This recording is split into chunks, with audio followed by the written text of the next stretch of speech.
the Deputy Commandant, the NSCDC, directing staff, members of faculty, and distinguished ladies and gentlemen. This morning we're going to have an inaugural lecture that's going to be delivered by the Honorable Minister for Communication, Innovation and Digital Economy. As you all know, the theme for this year is Digital Economy, Youth Empowerment and Sustainable Job Creation in Nigeria, Issues, Challenges and Opportunities. Before the Minister presents his lecture, I'd like to quickly and briefly read his resume so you know who is going to be delivering the lecture. Dr. Bosun Tijani is the Minister of Communications, Innovation and Digital Economy of the Federal Republic of Nigeria. He is an accomplished entrepreneur and business leader. Dr. Tijani is a pioneer in the African startup ecosystem and has been instrumental in driving innovation and fostering the growth of tech startups across the continent. He is the founder and former CEO of Co-Creation Hub, the leading Pan-African Technology and Innovation Center with presence in Nigeria, Kenya, Rwanda, and Namibia. Founded in 2010, the Hub has played a pivotal role in nurturing startups through mentorship programs, funding initiatives, and access to essential resources. Under his leadership, the Hub became a vital catalyst for the African tech ecosystem, promoting collaboration, knowledge sharing, and development of groundbreaking solutions to local and global challenges. Dr. Tijani's visionary leadership, passion for technology, and commitment to fostering a thriving startup ecosystem have made him a respected figure in the African tech communities. His dedication to creating opportunities and driving innovation continues to inspire the next generation of entrepreneurs in Nigeria and beyond. Prior to the Hub, he led the networking and coordination of leading innovation agencies across Europe as European Innovation Manager at PERA, with the aim of standardizing the varying methodologies for commercializing research results. He has also previously worked in the International Trade Center in Geneva, Switzerland, overseeing the design and implementation of technical support programs geared towards enlightening and assisting exporters in sub-Saharan Africa in maximizing the use of information and communication technologies for export.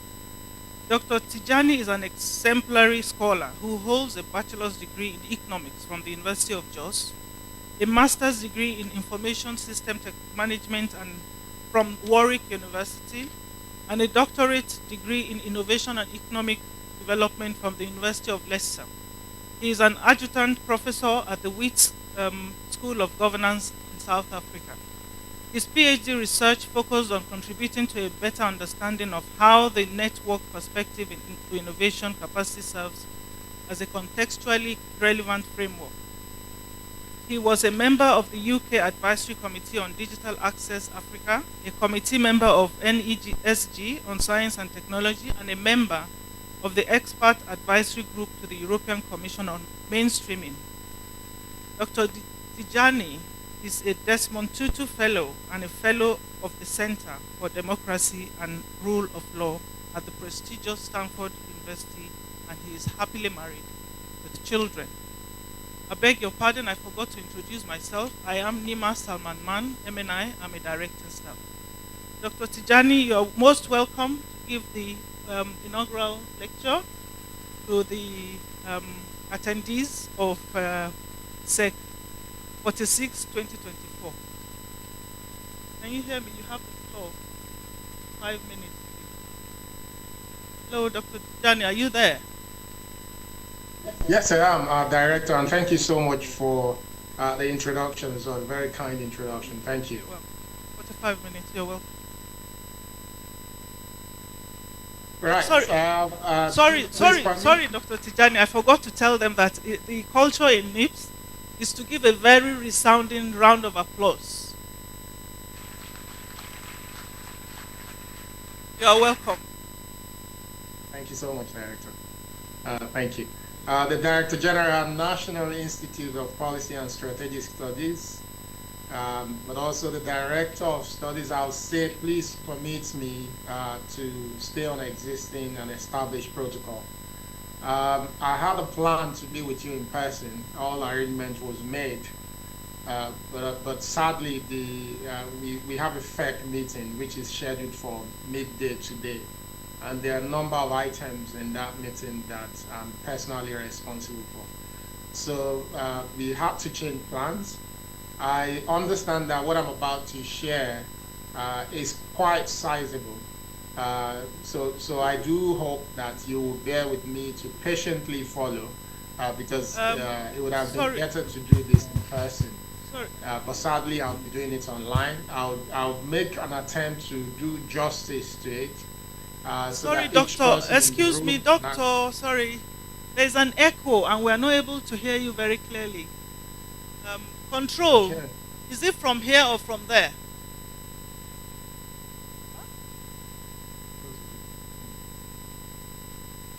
Yeah. So, doctor, I think you have some microphones on, or maybe your phone is too close to your system, but there's an echo that is interfering. Okay. Is he any better now? You have two devices on, so they're probably echoing. The next one is not in the room with me, so um, is he any better now? Can you hear me now?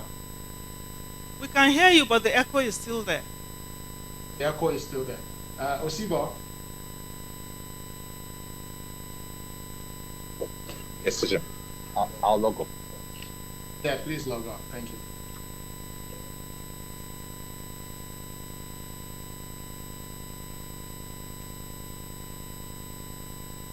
And now, Better. Right? is it better? No, it's still echoing. There's still an echo. Hmm.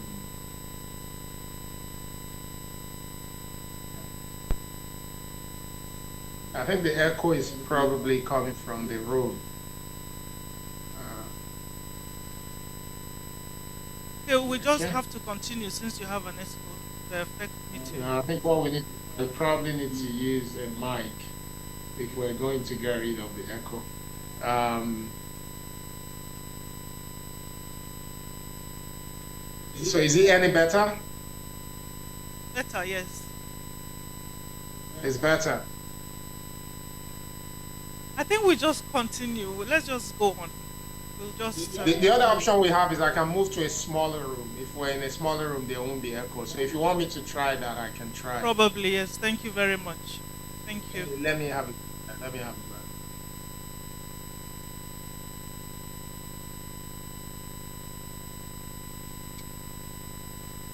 Okay.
Hello?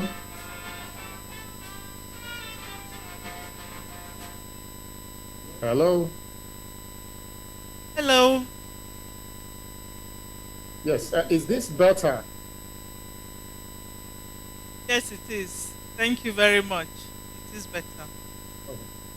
So please give me the right to share my screen on this account. But Again, I apologize to everyone in the room. I will try to do justice to what we have. As said earlier, please permit me to stay on existing protocol. I'm going to need the right to share my screen on this account. Control.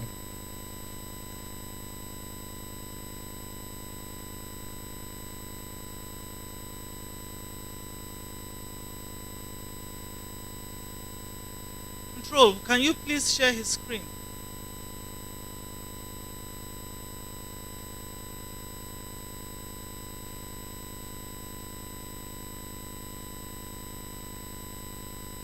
We can see the title page. I don't know if that's what you want to share. Unfortunately, that's the other computer I was using earlier. So I'm using a different computer now from a different Oh, I room. see. So Control. I will need the permission from this account. That other account will be logged out. Yeah, there you go. Control, can you share his screen? He's using a new computer, please. Okay. Yes, Go I on. can see it Go now. ahead. I can see it.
Honorable Minister, are you still there?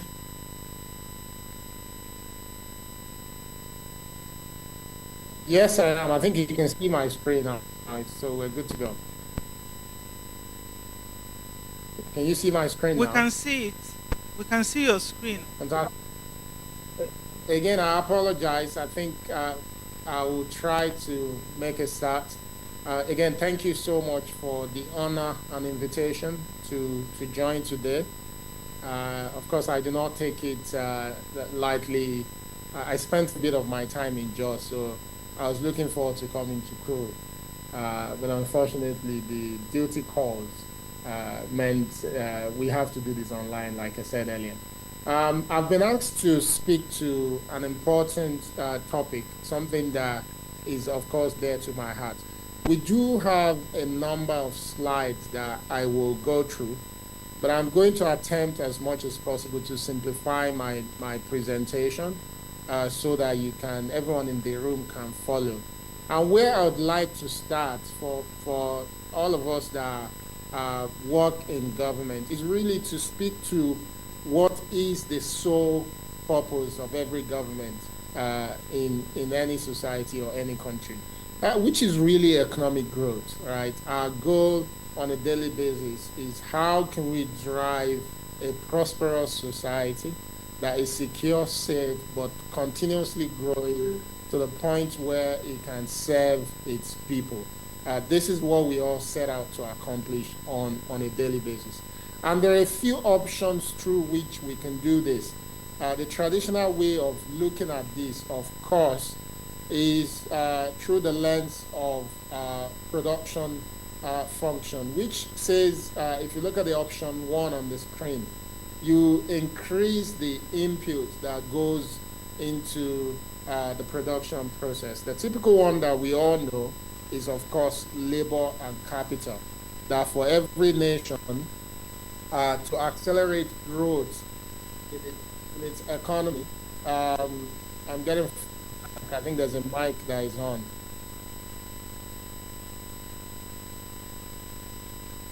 Yeah, control. I think you may need to mute yourself. Yeah. So for you to drive growth, that you increase the input that goes into production. Of course, we all know about the gross domestic product, which really control. I think you need to mute yourself.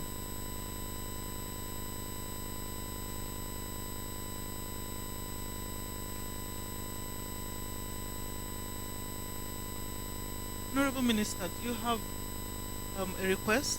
Are you making a request? I think control needs to mute itself. I'm hearing myself back, so it's going to get in the way of. So you need to mute on your side. Just leave the sound.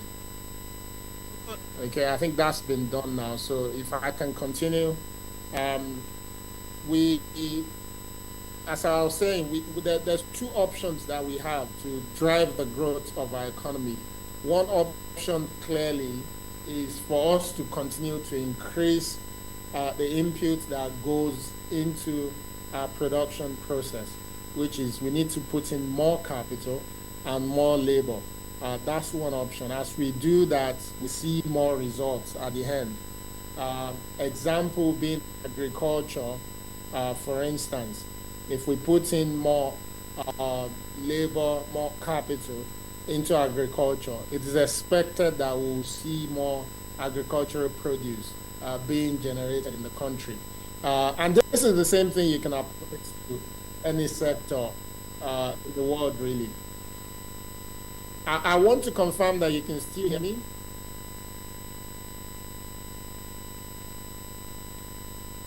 Yeah, we can hear you loud and clear. Okay, thank you. But the second option that we have is what is being popularized by the Cobb-Douglas production function. So anyone that studied economics can probably relate to this very basic economics. Can probably relate to this very bit.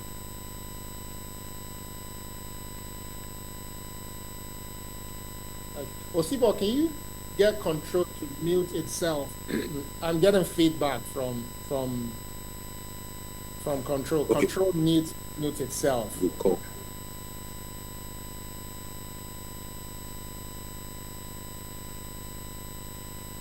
Yeah. So if I may continue. So the second option really is what's been popularized by the Cobb-Douglas production function. And what Cobb-Douglas proposed, which has been used over the years, is that for us to get superior growth in any economy, for us to have superior outcomes, that we must consider the introduction of technological innovation. That, using the same example that I used earlier, that if a country would aim to improve the output of, say, its agricultural sector, not only do we need to put capital and labor into how we cultivate our land, but we also need to consider the use of technology as well. And I think this is very straightforward. If you give two farmers 20 hectares of land to cultivate, uh, and you allow one to cultivate it merely by using capital and labor, and you ask the other one to introduce technology, to use tractors, to use drones to do fertilizations, to use irrigation, it is obvious that the one that is added technology to his production function will come up with better results, right? This is what the Cobb-Douglas production function is proposed. And this is the same thing you see in every sector, whether it's security or it's in education. A good example in Nigeria is the banking sector. The Nigerian banking sector over the years has been notorious for using technology, and it's been one of the most successful banking sector on the African continent in terms of how they've been innovative, and that innovation has been allowed through the use of technology. The Nigerian Interbank Settlement System, NIBS, which required that each one of us should have a BVN before we can own a bank account, is an innovation that has been driven by technology, and is why when you make payments to someone, they get the money immediately. Without the use of the technology, you can imagine what the banking sector in Nigeria would be if technology was not introduced. So this is what Cobb-Douglas production function is talking about. So most of the time when we talk about technology in a society, we need to remind ourselves that this is not just a new thing that we must all engage. It is, in fact, the source of competitiveness, that any nation that wants to grow and grow fast and effective must prioritize the use of technology. And this is not new to humanity. If we go, for instance, to, trying to share my next slide. Yes. If you go through the history, you will see that humanity has been through what economics will call 4 different industrial revolutions.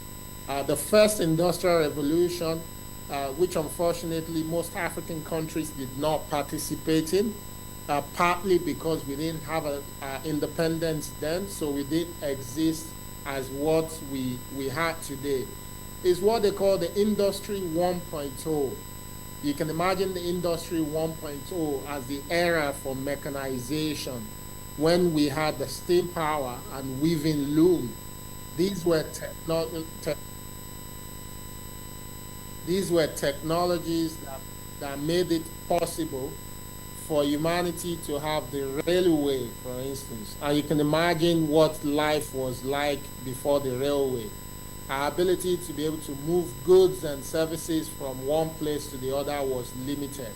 The railway transformed the United States economy significantly, because even for them, back in those days, they could not move people and goods easily. But when we had the railway, when we could mechanize, the production of oil was possible. Mechanization led to so many discoveries that changed humanity for good. We then moved in 1870 to the second industrial revolution, which was largely driven by mass production, assembly line, but also electrical energy as well. This is the era when humans could now produce things en masse. So the technologies that gave us the opportunity to be able to manufacture the items that we need en masse contributed to the development of nations. So countries that had access to these technologies were able to quickly grow their economy. Their GDP went up, they could produce jobs for their people, but they could also add value to their economy as well. And that was what happened in the second industrial revolution. So most of the leading countries at this time were countries who participated in the use of technology. Then we saw Industry 3.0, which was the era of automation. It was when computers then came. and we could automate most of the things that we were doing. We could actually use computers to also help in production. Electronics became a thing, so there were so many electronical tools that we were now being used to support humanity. It gave us the chance to be able to do things at the level that humans could not. Automation gave us the ability to process significant portion of things and get machines to reason in manners that they couldn't. And that was what we saw with Industry 3.0. This was the time when our banking system in Nigeria became automated, and a lot of countries also participated in this. But as we were coming out of automation era, you started seeing the move towards what we have today, which is Industry 4.0. And Industry 4.0 is the cyber physical system where Internet of Things now became possible. It was now possible for us to connect machines to humans. It was a virtual world that is not real, but at the same time is connected to the real world. Era of digitalization. This is the point where technologies that started driving Industry 4.0 became extremely connected. There was a fusion, which is a blend of both physical, digital, but also biological spheres as well. The rate at which the technologies are ever the rate at which I think we still have that feedback coming. Control, if you can mute yourself, please mute the machine.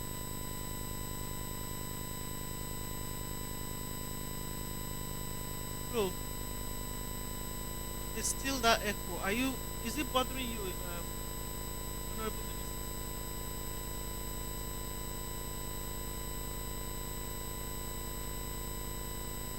Hello?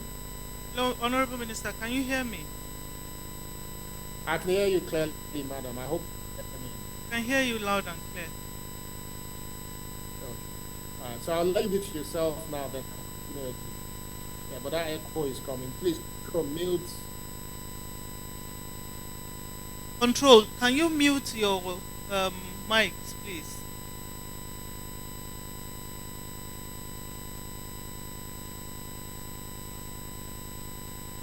Honorable Minister, it seems the echo is. So if I may continue, as you can see, the use of technology to drive progress in society is not new. It's always been with us. What is new is that these technologies are constantly changing. And the technologies that are driving the current industrial revolution, they're very unique and particular. Each one of us, we already participate in this form of technologies. If you think carefully, everyone in the room probably has a phone with them, and your phone is most likely connected to the internet, which means that phone is generating significant amount of data. That phone that you're holding today is a lot more powerful than most of the computers that we had back in the world, even in the 1980s and 1999. What that phone can process and the capabilities that it has, it's a lot deeper than we used to have as humans. So the technologies that are driving this current industrial revolution, they're growing at a speed that is very unique. The velocity at which they're moving is quite significant.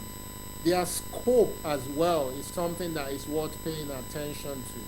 These technologies are being applied in every sphere of life, whether it's in education, in banking, in government, in agriculture, in security. Everywhere you look, these technologies are being applied.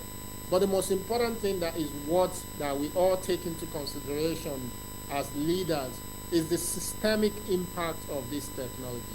This technology has significant implications for systems, for society, for how we do things, how we do business, to how we communicate.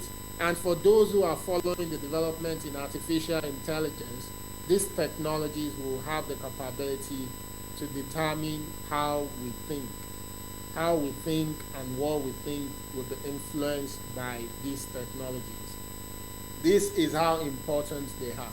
And you need to know some of the key characteristics of these technologies that make them really, really unique and important. One is that it connects billions of people. So everybody all over the world that is participating in the use of these technologies are deeply connected. Control, I can see there. Thank you. If you can take out the screen so they can see what's going on. Thank you so much. The other key characteristics of this technology is their processing power. These technologies, they can process as many data sets as possible. So if you can imagine the data set that we've been collecting back in the, put these things on paper, and there's a limit to how many of them we can store. For these technologies, their storage capacity is almost near unlimited. There's so much they can store, there's so much they can process. And by doing so, this technology offers us the opportunity to have access to unlimited knowledge and insight. You know, things that we may not be able to keep within our brain as humans, these technologies are able to serve it to us as at when needed. So there's significant disruption that these technologies bring to our world. It is why it is extremely important that we need to understand that in everything we do, the use of these technologies is not just something that is exciting that we must participate in. The use of these technologies determine whether nations will be successful. The use of these technologies determine whether nations will be able to protect its own sovereignty. The use of this technology also determine whether nations will be able to participate in the global economy. If I move on to the next slide, and you can see some of the manifestation of these technologies in different ways, right? You can see we call them the technologies driving the fourth industrial revolution. The most obvious one is the mobile phone that we're holding, which I talked about. The second one is cloud computing, the ability to be able to store information in the cloud. And by in the cloud, we mean storage facilities that are not based near us, that are remotely located. You can store information in them. Some of the manifestation of these technologies is in what we call the augmented reality, the ability to be able to participate in a meeting. I'm there with you, but I'm not there in person. This technology offers the opportunity to be able to blend both physical but also cyber world. These technologies, you can see them in 3D printing, which is now being so sophisticated where you can use something that looks like a printer to print a whole house, a machine, for instance. That's the power of these technologies. These technologies are also important because you can also do location detection with them, where you can actually see where things are located at any time when they're connected to this technology. This technology gives us the opportunity to be able to do Internet of Things, where we can connect machines to machines, but we can also connect machines to humans. Some of the basic expression of this Internet of Things are in wearables. I'm sure so many people in the room, you're probably wearing wristwatches that can tell your heartbeat, that can measure how many steps you've taken. These are the powerful uses of this technology, but you can also use it for so many other possibilities. And this is why I think it's important that when we talk about these technologies, that we all understand the power of it. That for us to drive growth in our economy, we must prioritize the understanding and application of this technology. And that's what brings me to the agenda of the ministry in which I've been appointed to lead, which is the Ministry of Communications, Innovation, and Digital Economy. Within this ministry, what we're doing is prioritizing the way we use digital technologies to accelerate the growth of our economy. We want to be able to help raise the level of productivity across critical sectors in Nigeria, whether it's in agriculture, whether it's in education, whether it's in public health, For our economy to truly develop and be robust, it is extremely important that we're able to apply digital technologies. And what we've done is to come up with a strategic blueprint. I've shared this strategic blueprint, the soft copy, with you so you can have a look at it in your spare time. But I'll speak to the way we're thinking about it. The strategic blueprint is based on 5 pillars. These pillars are things that we believe that as a government, if we execute on them strongly, Nigeria, which is already a strong country in Africa, can actually begin to compete not only in Africa, but also globally as well when it comes to technology. So the 5 pillars that we have is what we call knowledge, policy, infrastructure, innovation and entrepreneurship and capital, but also trade as well. And I'll explain how each of these pillars work. The first one, which is knowledge, is based on the notion that we cannot apply technology if we don't have a significant know-how locally. So there's no way Nigeria can make the best of technology if we don't have a strong technology workforce, if we don't have a population of people who are digitally literate and can as such use technology effectively, and lastly, if we don't also participate in the generation of knowledge as well. If we participate in the generation of technology knowledge, control, I think we're going to struggle if you can't mute yourself. Um,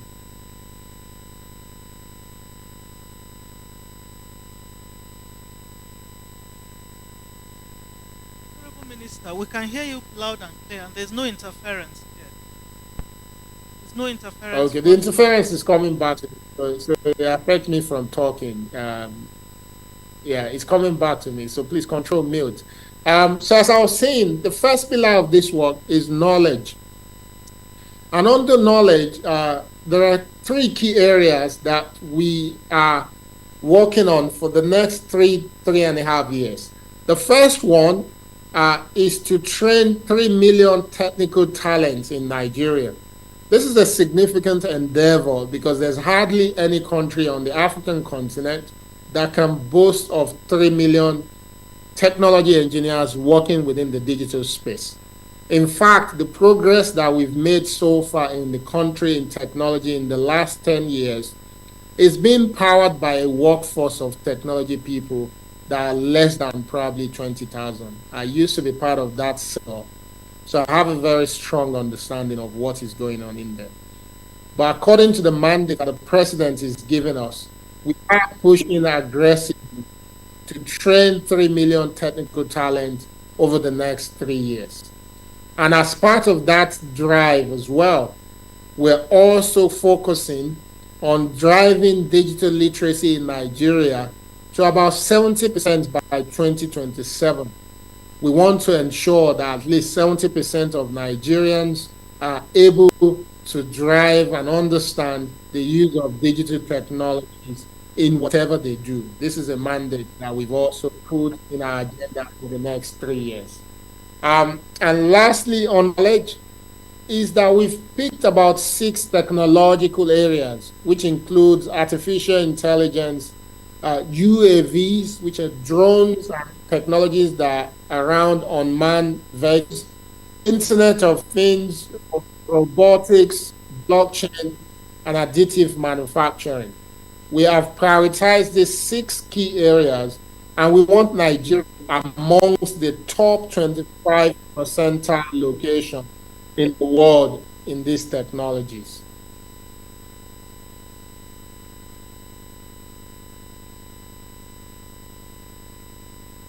The second pillar is what we call the policy. And our thinking here is that you cannot drive the use of technology effectively for economic progress if you don't have policies that are also progressive and support innovation. Because for technology to thrive, you have to support innovation. But also, while you're doing that, you have to ensure that you can protect society away from the dangers and the vices of technology in itself. So, as a ministry, over the next 3 to 4 years, Our mandate is to work on a number of policies that we believe are important to driving the progress of technology in our society. Some of these policies include the Nigerian National Broadband Plan, which is a plan that is focused on ensuring that every Nigerian, regardless of where they find themselves, have access to quality internet. The second one is the National Policy on Digital Public Infrastructure, which is focused on how we effectively use technology across the civil service, but also across government as well at large. The third one is the National Policy on Telecommunications.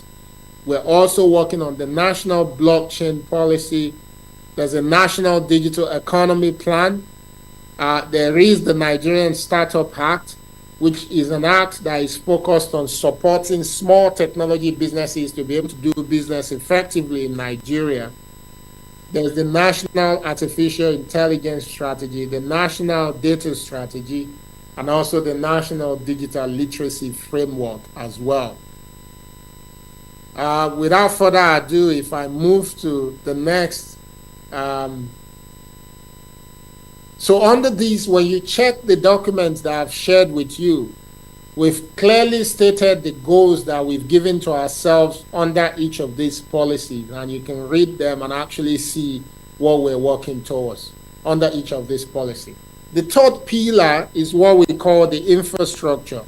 Under the infrastructure pillar, our understanding is that you cannot drive a prosperous digital economy if you don't have the required backbone to make it work. That required backbone includes a strong fiber optic cable, which is the cable that carries internet across the society, which we must ensure that we have in every corner of our country to be able to provide the right internet access to our people.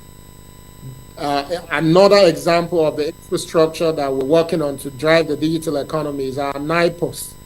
NIPOST offices are located almost in every local government and in most cases, even to the world level.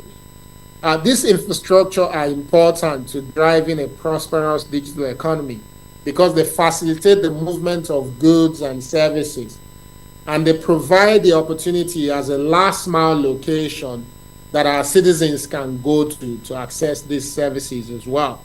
So this is also something we're prioritizing under this government, where we're reimagining NIPOST and trying to ensure that NIPOST can serve our people better.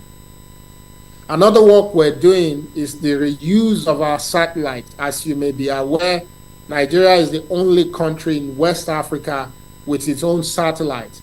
And these satellites can do so much for our economy, including supporting our security apparatus, but also using the satellites to beam and provide internet access as well.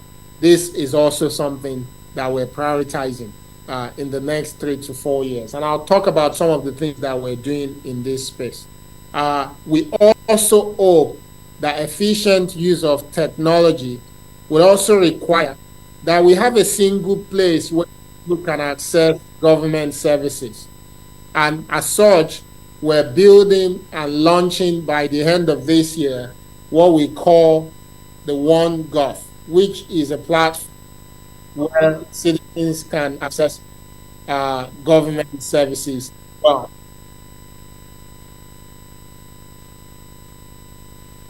I apologize for the sound. I think there's a lot of movement around here today, so you can hear the sound that is coming from the background. So these are some of the things that we're hoping to get done under the infrastructure pillar. Then when you move to the innovation, entrepreneurship, and capital, the thinking here is that we cannot make gain of technology if we don't support the entrepreneurs and the innovators that will build the technologies that we want to see in our society. If these entrepreneurs and innovators are not building the technologies, then we cannot apply them effectively in different parts of our society.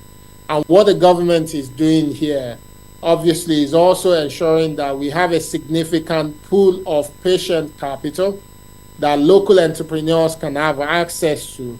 At the minute, Nigeria is number one. We move between number one and two destination in Africa when it comes to access to capital.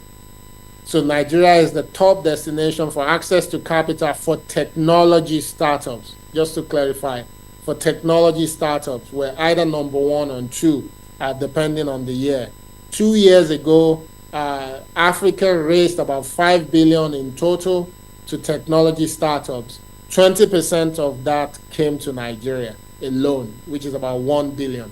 Our goal in the next 3 to 4 years is through government intervention and support to encourage more investors to invest in technology companies in Nigeria, thereby driving the growth of inflow to technology startups in Nigeria to about $5 billion annually.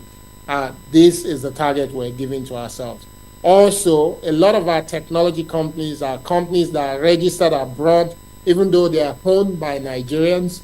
We are working to increase the number of those companies that are registered and domiciled in Nigeria as well, because we think they are important for the future of our country.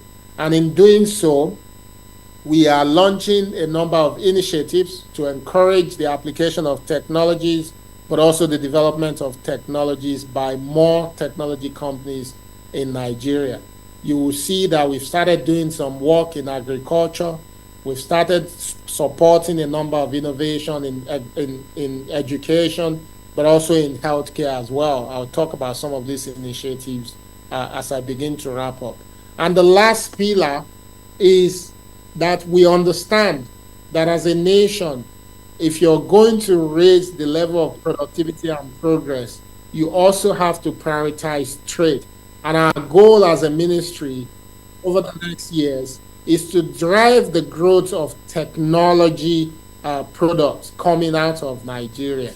At the minute, when you look at the Economic Complexity Index for Technology, ECI Index for Technology, Nigeria is currently at 99 percentile. So we're poorly rated when it comes to the export of technology solutions. And we do have a number of technology companies in Nigeria. So as government, we're prioritizing support to them, starting with the rest of the continent under the single market agreement, which we now have in Africa. We are encouraging and we're starting a technology envoy that will focus on promoting Nigerian technology companies across the African continent, thereby improving on our trade activities when it comes to technology. So these are the 5 pillars. You can see these 5 pillars properly well defined in the document that I've shared with you. And that document will help. Sorry, I think I've lost my slide. That document will help you to get a better understanding of the work that the ministry is doing in this area and how we're approaching that work. But I'd like to show you examples of what we've achieved in the last 6 months so that you can see that this is not a strategy document. This is a document that is guiding the work that the ministry is doing. This document is responsible for the bond that we've signed with the presidency. It's also responsible for how the presidency is tracking the work that the ministry is doing. So the first flagship program that we launched is what is called the 3MTT, the 3 Million Technical Talent Training Program. We launched this program in November last year. And immediately after launching this program, we received about 1.8 million applications from all over the country. Every local government in Nigeria is represented in this program. And the goal of this program is to build a strong technology workforce for Nigeria, but also for Nigeria to become a major exporter of technology talent. You know, today, technology people are now allowed to work remotely. And we see the opportunity because globally, when you look at the developed world, their population is aging because a lot of their people are getting older. but they're also not giving birth to new to kids. So their population is really shrinking, and their workforce is also shrinking as well. But when you look at Nigeria and the rest of Africa, that's not the case for us. In Nigeria, about 60% of our population is under the age of 25. So these are people that are young talents who are very conversant and comfortable with technology. So we believe that, like India, Nigeria can become a destination where large technology companies will set up their shops just so that they can access technical talent in Nigeria. So we've started this program already in November. We started really small by taking the first 30,000 just to understand how we can scale the program and start it out in different states in the country. And the program is currently running in all the 36 states in Nigeria and FCT. Those 30,000 will be completing their training actually by the end of this month, which is this week. And on Thursday, we will be announcing the new cohort of 270,000 people from across the country, again, that have applied to this program. So we'll be announcing the next cohort. I have to say that this is a program that is fully funded by the federal government. It is free and is open to people from every part of the country. So this is something that we're extremely proud of, because we can already see the trajectory that Nigeria, if we fully implement this program, will become a strong technology country. We can now start to produce even much more technologies, but we can also have the workforce that we need to drive the growth that we want to see in our nation through technology. The other thing we've started is we've started funding artificial intelligence research projects. A lot of people don't understand, that artificial intelligence is something that is here and it's already affecting every country. Some people believe that it's something that is just for the developed world, but the reality is that it is already all around us. And for those who don't understand what artificial intelligence is about, the simplest way to think about it is that computer scientists have been able to figure out a way to train computers to think like humans. So computers now have the capability to think just the way we think as humans. And the implication of that for society is that we're now in a world where a lot of the mundane tasks that we do, computers can do it, because computers now have the capability to think like us. And the way they've gone about doing that is by training computers on things that we already know.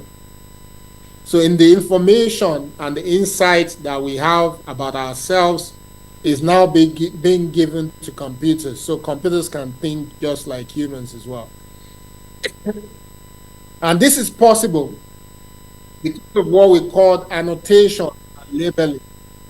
And if we don't participate in the way these computers are being trained, the computers will not be able to capture the reality of Nigeria or even Africa for that matter, which means when these computers are proposing solutions, the solutions will still be extremely one-sided.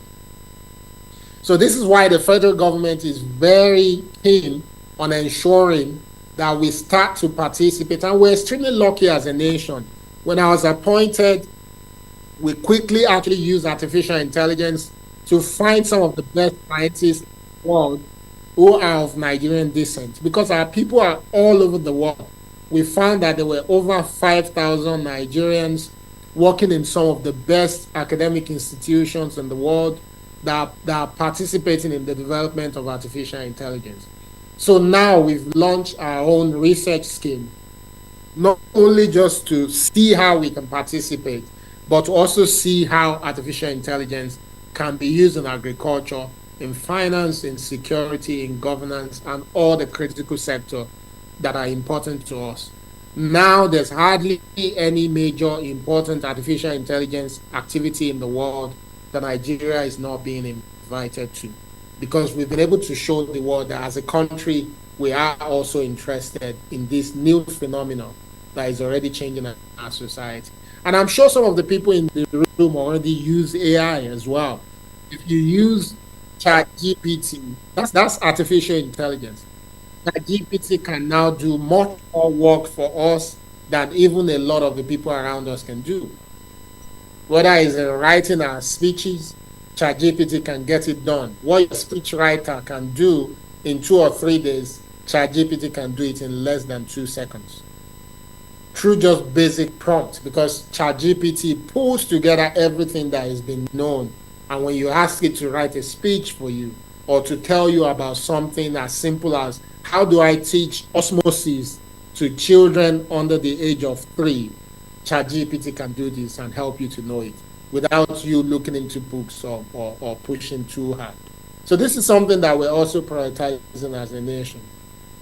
Another thing we've done, for those who follow the activities of this government, and of course the president, is the president has been very instructive about the need for us to cultivate 500,000 hectares of land in Nigeria. And we realize that we can't do this without bringing technology.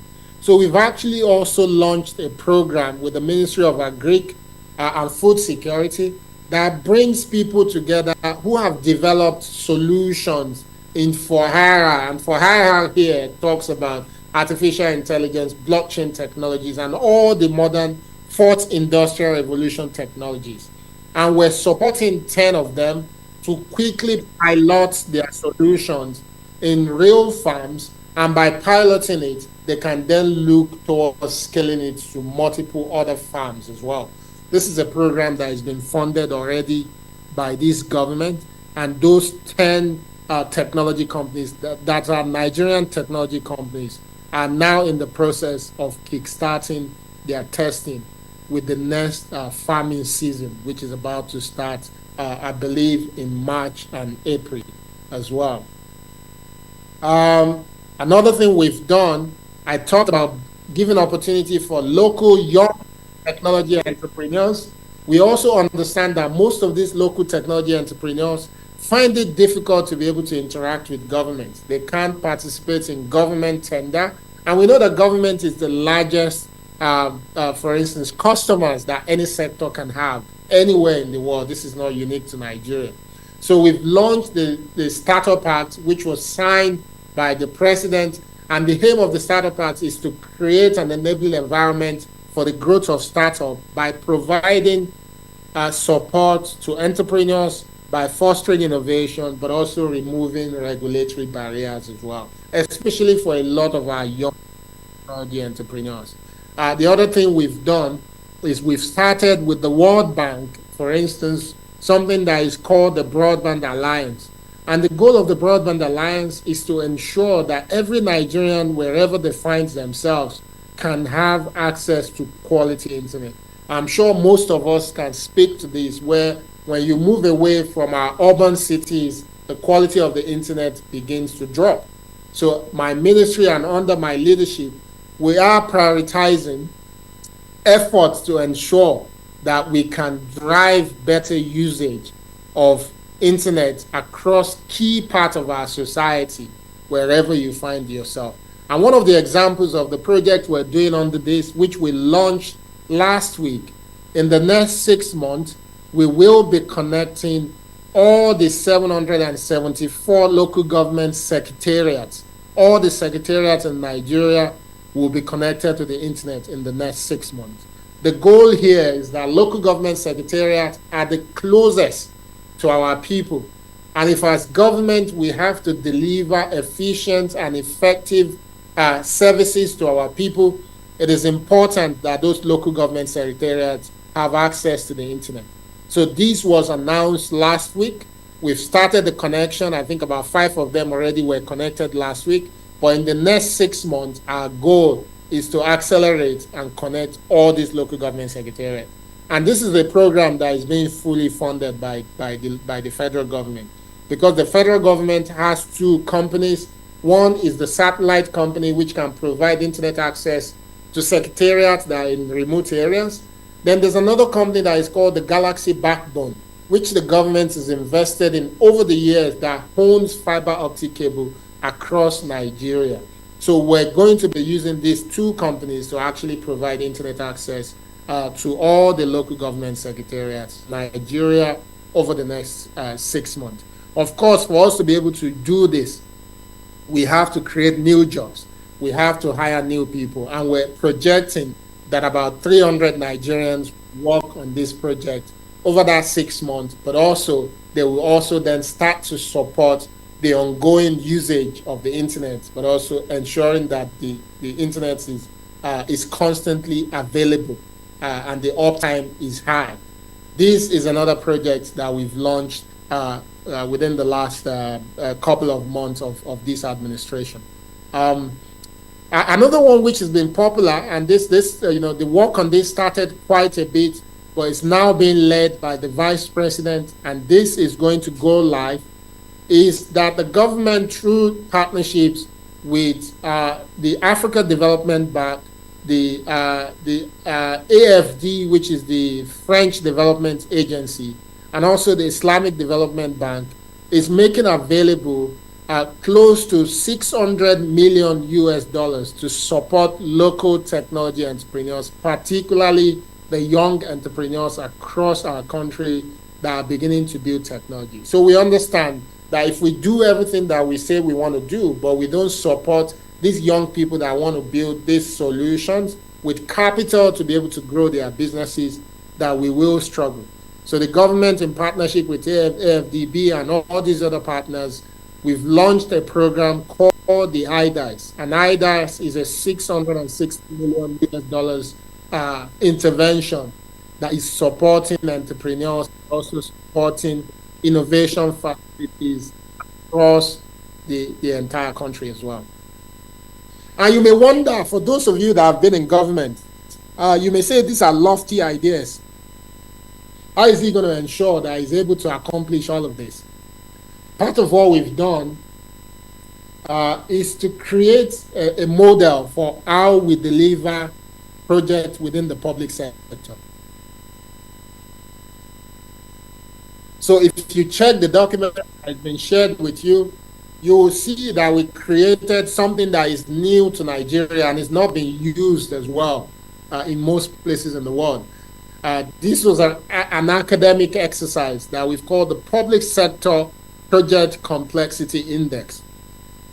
And what we designed with the Project Complexity Index is we understand that for you to be able to effectively implement projects within the public sector, there are a number of factors and issues that may get in the way of your project being successful.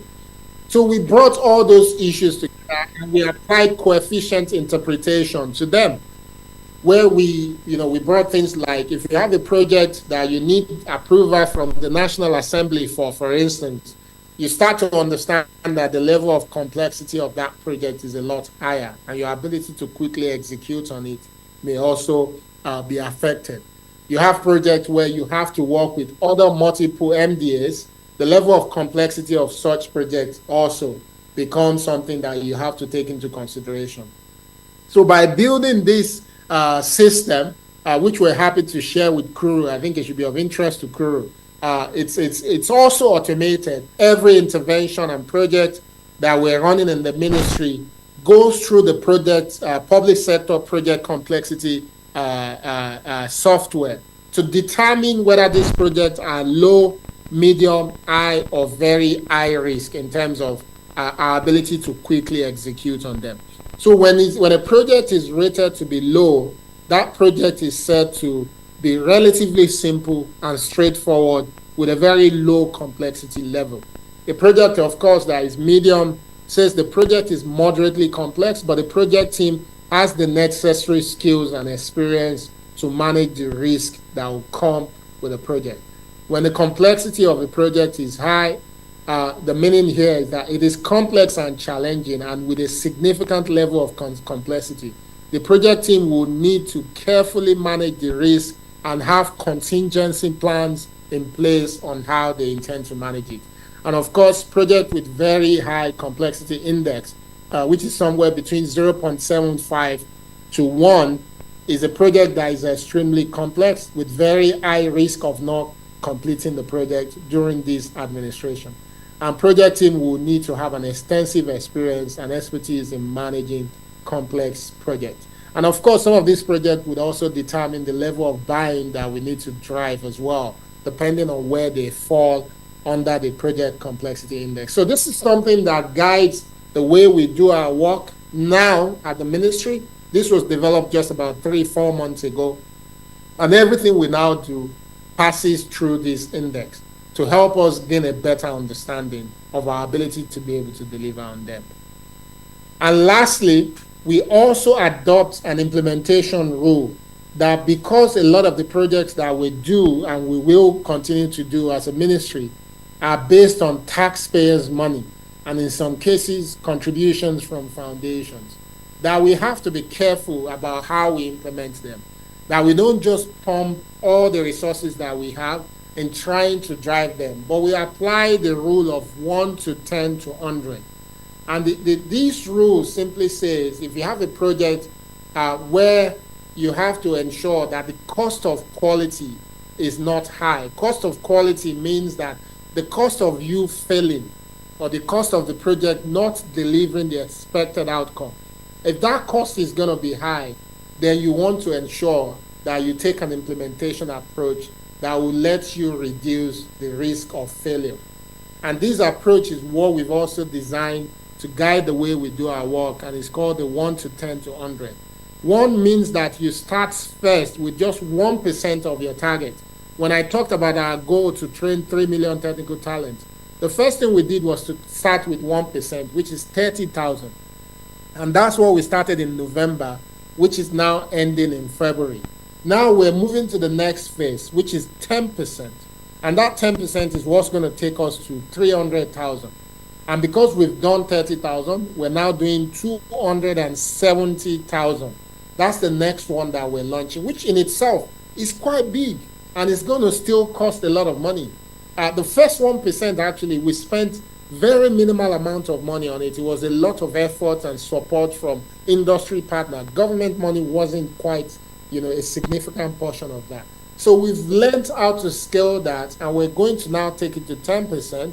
We've learned some of the difficult things that we've seen, the likely sources of failure. Why will some of the learners drop off? We've learned a lot of these things. And it's now being factored into the next phase, which is a pilot phase. The first 1% is prototype phase. The second 10% is pilot phase, and that's where we're extending it to now reach 300,000. And that's now going to run until the end of this year, when we now also learn how to do this at scale, and we now move from next year to trying to achieve our 3 million target. This is the model that we apply to everything we do now at the ministry to ensure that we can improve the success of our intervention. I think this brings me to the end. Again, I apologize that I've not been able to be with you in person to share this. I'd have loved to, but I do hope that one way or the other, you've managed to glean 1 or 2 things from my presentation, despite all this disruption. Thank you so much for your time.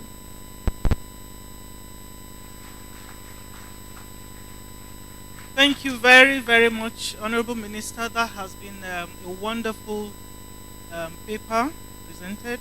It's set the ball rolling for the attendees who will eventually become participants. Thank you very much. Can we give him another round of applause, please?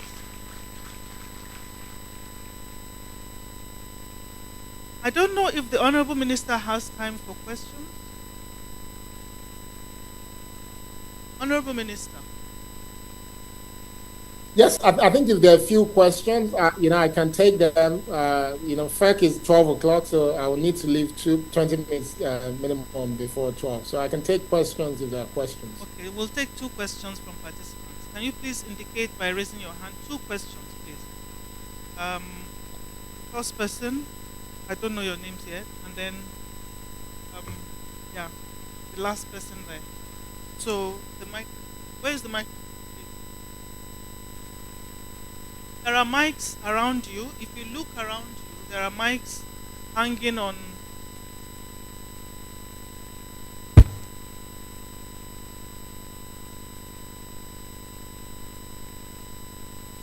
The tradition here is no double barrel questions. You go direct, no preliminaries. Introduce who you are, who sponsored you, and straight to the question. Um, I'm Group Captain Mohammed Imam, sponsored by the Nigerian Air Force. Thank you for a well-delivered presentation, Honorable Minister. From your presentation and other personal readings I've made, I noticed that the focus for technology training and innovation is the youth, and this, I must say, is commendable. However, sir, it would be nice to know the plans for teachers of technologies, both from the primary to secondary school and the university, because these are the people that have direct contact with those youth that you don't have contact with. And usually, as we know, technology is fast changing and they Sorry, need to be I told you a question. We do not want preliminary. Thank you very much. Can we have the next question, please? Who you are and the question. No preliminaries, please. I'm Brigadier General L.D. Buba, nominee sponsored by the Nigerian Army. So my question is, you roll out a lot of specifics on digital economy, and we know largely it's all about internet provision. How are you collaborating with the energy sector to ensure that the energy that is required to drive these processes of technology is made available for you to deliver on your goals? Thank you, sir. Thank you very much. Honorable Minister, you may wish to answer the two questions, please. Extremely profound question. I think if I start from the second one, this administration again has significant agenda on how to drive up the improvements that we're all seeking within the energy space, including not only from traditional sources, but also in green energy sources as well. And that effort is ongoing. But I think traditionally, the challenge we have with digital technologies is that we cannot wait until we have electricity in full gear in the country before we start to invest in digital technologies. It's almost saying that we shouldn't have allowed the likes of MTN, Glo, Airtel to operate in the country until we have energy fully. We do appreciate and understand the limitation that they proceed, but the innovation sector is also a sector that is constantly driving alternatives as well. If you see most of the base station that is responsible for how you use your phone today being powered by solar energy. So there is movement around getting close at the point where we can begin to use alternative as against relying on traditional sources. And I also want to say here that this government is also driving a significant investment. We are putting aside $2 billion to ensure that the entire country is covered with fiber optic cable. This is a note. Fiber optic cable is actually what is responsible for the quality of the internet that we get. The assessment that has been done is that Nigeria needs about 120 kilometers of fiber optic cable. At the minute, we've only been able to achieve about 35,000. The government of President Bola Ahmed Tinubu is doing everything possible, working through my ministry, Ministry of Finance, and also our funding partners to ensure that we can accelerate the deployment of this fiber optic cable in the next 3 years. So this is something that is also a priority. On the first question, our training program is actually not restricted or limited to young people. We've seen a lot of people who are above the ages of 50 participating in this program. In fact, I've seen a lot of officers every time I travel through the airport. I see someone at the airport, probably immigration customs officer, always coming to speak to me about their participation. A number of them, of course, are participating in the cybersecurity stream of our training program. And you can see the excitement and the interest as well. But beyond that, we're also working with the Ministry of Education. Nigeria is going to be hosting the first and largest technology in education conference in Abuja in May. This conference is going to bring ministers from about 25 countries in Africa. And the goal of that conference is actually, again, to prioritize the use of technology in education. touching on the things that we need to do. We've already seen progress in states like Kwara State, for instance. Edo State is also invest heavily in the training of their teachers and giving them some of the devices that they need to be able to use technology in classroom. I think Ebonyi State also started something in that area. Kaduna is also quite progressive in that area. So this government is very aware of that. And that conference in May is actually bringing some of the best practices in this space together. And for us to be able to then make a strong statement on the direction that we want to go with technology use in education. Thank you. Thank you very much, Honorable Minister.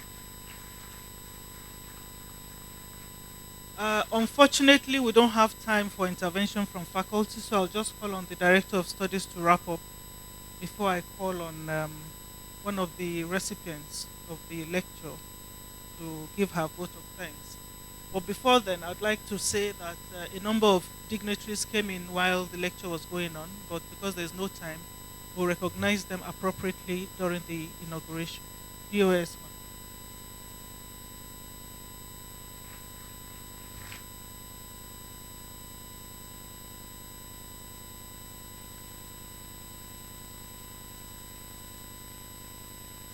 The Honorable Minister, Olaji Tijani, our distinguished guests, the SDA, the Director of Research, directing staff, faculty,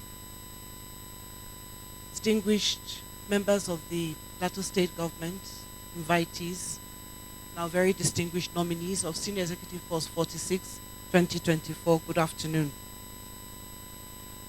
It is indeed without risk of error that I say that the Honorable Minister has done justice to this topic this morning. And as the moderator said, he has indeed set the tone for further investigation and in-depth analysis. I would like to assure the Honorable Minister that what he has made available to us by way of the presentation and supporting documents will be thoroughly unpacked, and we would love to stay, in fact, we will ensure that we stay in touch with him throughout the course of our research to ensure that we keep abreast with everything that the federal government is doing. I believe that I'm speaking your mind if I say we are quite excited about what the government is doing, and I think the federal government deserves a resounding applause. We look forward to success for the minister, and we wish you a successful meeting at the Federal Executive Council. And please do extend the kind regards and deepest respects of the National Institute. Thank you very much. Thank you very much. Honorable Minister, I'd like to call on one of the attendees to thank you for the well-written lecture. So I'd like to call on Ambassador Lami Saudar Rimawa Ahmed. So please come up quickly to the podium, and give the vote of thanks.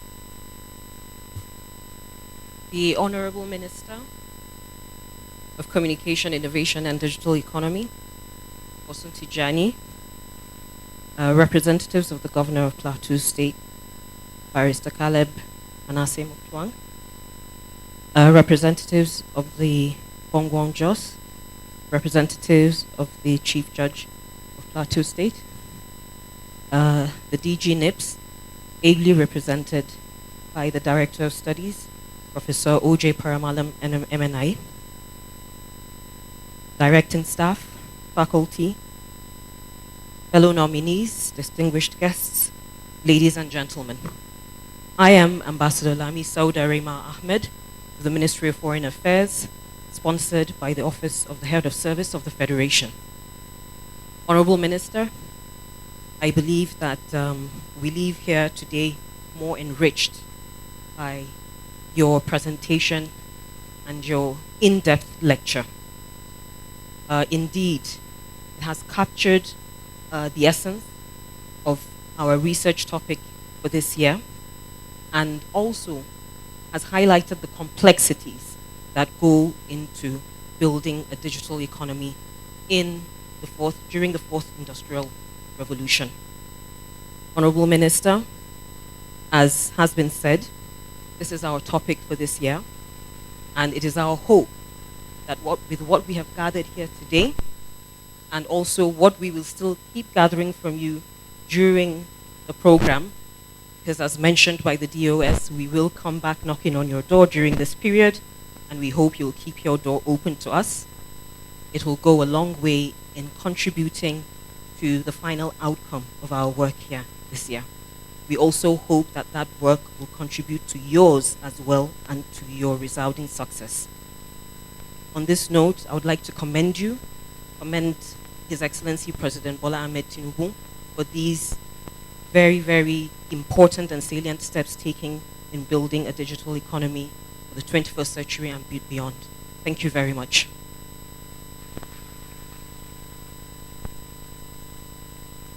On this note, I'd like to thank the Honorable Minister and wish him a very happy FEC celebration. Thank you, Honorable Minister.